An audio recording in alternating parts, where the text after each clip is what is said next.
This week on Raceweek Illustrated Garage Talk, we take a look at late model action from Anderson Motor Speedway. We check out the X1R Pro Cup Series at Montgomery Motor Speedway, and we look at FASTRAK action from Toccoa Speedway. All that coming up next here on Raceweek Illustrated Garage Talk.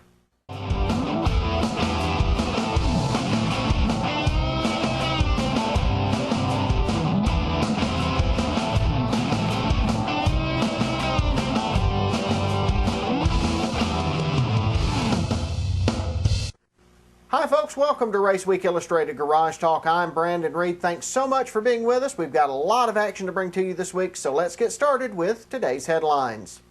Randy Porter holds off a late surge from Justin Sorrow to score the late model stock win at Anderson Motor Speedway. Caleb Holman scores his second straight X1R Pro Cup Series victory at Montgomery Motor Speedway. Donald McIntosh wins his first career Super Late Model feature win at Dixie Speedway. And Casey Roberts tops the field for the Ultimate Super Late Model feature win at Livonia Speedway. For more on these and other stories, visit us online at RaceweekIllustrated.com. Our lead story, Anderson Motor Speedway in Williamston, South Carolina, has provided some of the best weekly asphalt short track action in the Southeast this year. And last Friday night was no exception. With clear skies overhead, the fans were out in mass for Friday night action at Anderson Motor Speedway. The Boy Scouts were on hand and even helped out in pre-race activities before the action got started on the 3/8 mile. The night started out with the first of two BM modified features. On the drop of the green flag, Lance Jones jumped out to the early lead, but he was quickly overhauled by Chuck Mitchell with Casey Tucker giving chase. Mitchell and Tucker would fight for second over the next several laps, with Tucker finally taking the spot on lap 9. Over the closing laps, Mitchell would close on Tucker and was challenging for the lead on the final lap in turn 2 when a crash on the front stretch involving Kelsey Roberts and Will Ragsdale brought out a red flag to allow for cleanup. Roberts had to be helped from her car and appeared to have had the wind knocked out of her. Both drivers were okay. Race officials called the race, with Mitchell getting the win. Tucker finished in second, with Jones in third, Austin Northcutt in fourth, and Tim Stokes in fifth. The mini stock feature was up next as Chad Campbell and Ben Kay fought side by side early on before Campbell finally moved away into the lead. The caution broke up the battle early on as Ryan Howard spun in turn 2, drawing the yellow flag. On the restart, Campbell moved back out to the lead with Kay in second and David Darnell in third. Darnell would make his way around Kay for second and then work to track down Campbell. Back behind the leaders, Kay, Ken Candiotti, and Mark Timmerman made it a three-car battle for third. Back up front, Campbell drove away to pick up the win. Darnell, Candiotti, Timmerman, and Josh Roach rounded out the top 5. Sean Campbell moved out to the early lead in the Evergreen Renegades feature, with Terry Thurston and Blake Gregory giving chase. Gregory would move to second on lap 2, while Thurston slid back to battle with Jack Robertson for several laps for third. After battling and banging off each other for several laps, Robertson finally moved into third. Up front, Campbell drove away for the victory, with Gregory in second, Robertson in third, Thurston in fourth, and Tim Butler finishing in fifth. The BM Modifieds next returned to the track for their second feature of the night. First feature winner Chuck Mitchell moved out to the early lead with Casey Tucker and Austin Northcutt in pursuit. While Mitchell moved out to a sizable advantage, Tucker, Northcutt, and Lance Jones put on a spirited battle for second. It looked like Mitchell had a sweep of the BM Modified features in hand, but then his engine detonated going into turn 1, sending his car around in turn 2 and laying oil down on the racing surface. Mitchell's night and a shot at a bonus for winning both features was over. After a lengthy red flag for cleanup, the feature resumed with Tucker in the lead, followed by Jones and Bryce Malcolm. Tucker would go on to score the victory with Jones in second, Malcolm in third, Stokes in fourth, and Northcutt finishing in fifth. The late model stock feature was up next for their 50-lap event. Justin Sorrow and Eric Stokes led the field to green, with the two doing battle side by side over the opening laps for the lead. Sorrow would make the pass on lap 2, with Porter moving to second behind him. 4 laps later, Porter would sweep past Sorrow for the top spot as the top 4 ran nose to tail for position. Meanwhile, R.A. Brown began moving through the field as he raced side by side with Austin Aker for 5th. After clearing Aker, he began working to track down the lead pack. Up front, Kenneth Hedden looked for 3rd around Stokes but could not make the move. On lap 21, Hedden was able to make the pass on the backstretch, with Brown following in his tire tracks. Behind the lead pack, Anthony Anders was working his way through the field as he battled past Aker and then began reeling in the leaders. Back up front, Brown was working hard to get a run on Hedden. That battle would rage between the two over the next 20 laps, with Brown looking time and again for daylight around the 99 car. Lap 42, contact from Brown sends Hedden up the track in turn 1. That allows Brown, Stokes, and Anders to slip past. Meanwhile, up front, Sorrow is closing on Porter, cutting into the comfortable lead that Porter had enjoyed for most of the feature. As the laps wound down, Sorrow closed the gap, but he had too much time to make up and too few laps to get there as Randy Porter swept under the checkered flag, first to score the victory. Sorrow came across in second with Brown in third, Stokes in fourth, and Anders in fifth.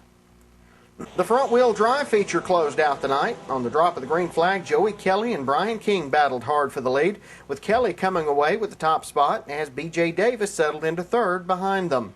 Davis would close on King, and on lap 6 he made the pass to take over second place. The caution flew moments later, slowing the action due to debris in turn 1. Caution would fly again 2 laps later when J.T. Fitzgerald spun in turn 4. 1 lap later, a multi-car crash stacked up part of the field on the backstretch, with Johnny Satterfield, C.J. Hewitt, Jim Fitzgerald, and J.T. Fitzgerald all involved. The crash left the track littered with debris, leading to a lengthy red flag to allow for cleanup. Back under green, Kelly jumps back out to the lead, with King and B.J. Davis slugging it out for second. Davis would hold on to the spot. Meanwhile, Donovan Beecham and Tommy Davis do battle for fourth over the closing laps, with Davis coming away with that position.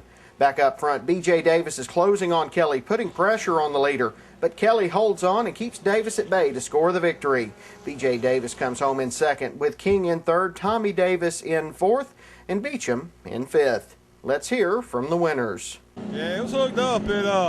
Real hooked up in the qualifying laps. It qualified about 2/10 faster than everybody, and I think everybody put new tires on, so had to drive a little harder. The car got loose, but got lucky at the end. The caution come out, and then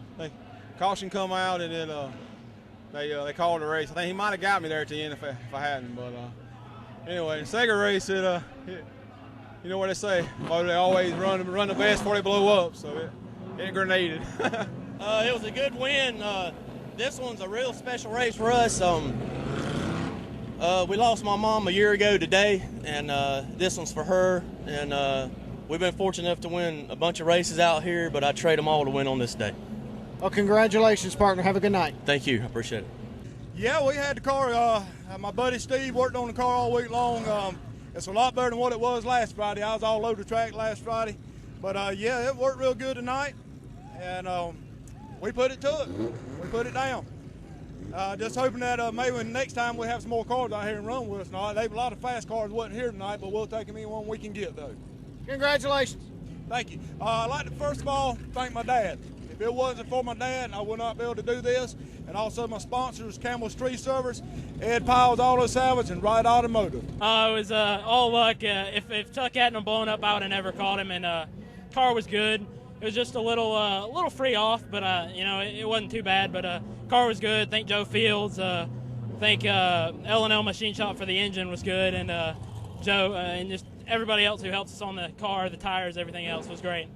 I started getting a little free at the end, but the car really, from the drop of the green, and it's been this way the last 3 races. We can't finish. Flat tire, qualified on pole, flat tire. Last week, lose a cylinder, ends up cam walking, motor blows up. This week, fast down here Thursday night, fast today in practice. I just needed to finish a race, and I knew we'd be first, second, or third, but tonight it was pretty flawless. And we were able to jump out there to a lead while those guys battled, and then you can ease a little and take care of your stuff a little better than them guys back there racing. So finally, the Porter's RV, Chevrolet, all my guys, Jeffrey, Travis, Timmy, my dad Ed, for putting all the money for this deal, and has for 25 plus years. So I'm just glad to finally get the monkey off my back. Congratulations, partner. Randy Porter in victory lane. Oh man, I just got out front and got lucky, really. I mean, it was just luck. I mean, I got to thank good crew chief. He gets it on the rail. Had a little overheating problems late in the race. We got our tape off, try to cool it down a little bit. That's about it. He have you worried there towards the end? Definitely. He's a whole lot faster than I am. We've got to take a quick break. When we come back, we'll head to Montgomery Motor Speedway for X1R Pro Cup Series action. You're watching Raceweek Illustrated Garage Talk. We'll be right back.